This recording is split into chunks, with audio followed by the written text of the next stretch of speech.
Well, you're learning more about the apartment fire that sent several people to the hospital last month. Good evening, I'm Latricia Thomas. And I'm Josh Rowe. This was the aftermath of that fire. The Chattanooga Fire Department says the fire was started by an electric vehicle. You can see this car here, that car destroyed, appears to have been the source of this fire. Firefighters evacuated 5 people who all spent time in the hospital for smoke inhalation. Officials say this was the first large-scale incident related to an electrical vehicle fire in Chattanooga. News Channel 9's Zakai Spike spoke with firefighting experts about what challenges these kinds of fires present and whether they may become more common as EVs gain popularity. The Chattanooga Fire Department says this fire burned 2 other vehicles near the electrical vehicle and prompted a massive response to get residents to safety. The last one up there at the top, there's 2 people.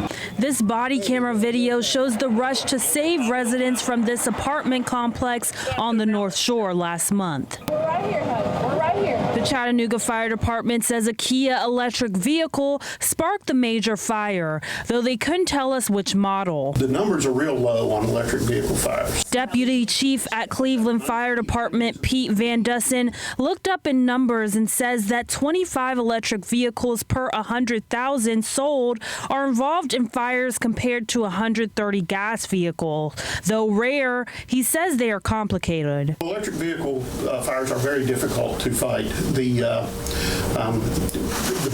cause or the reason is you have what's called thermal runaway, and when the batteries become involved in fire,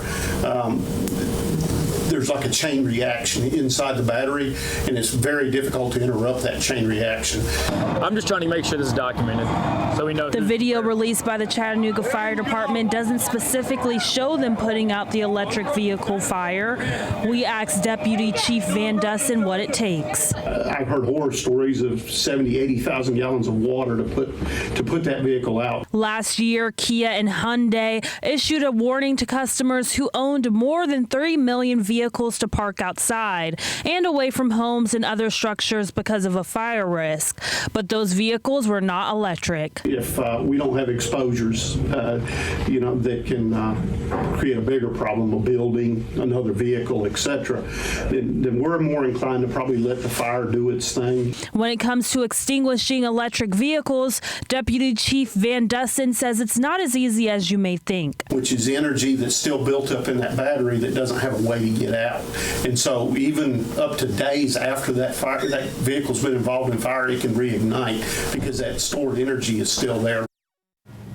Kia and Hyundai did launch an electric vehicle safety inspection service in August to, quote, ease customer anxiety about electric vehicles. But this program is only publicized in Korea, where a Kia EV6 caught fire in a parking garage that same month. Back to you, Latricia. Zakai, thank you. We did reach out to Kia to see if they are investigating the Chattanooga EV car fire. A spokesperson there says they are gathering information on our inquiry.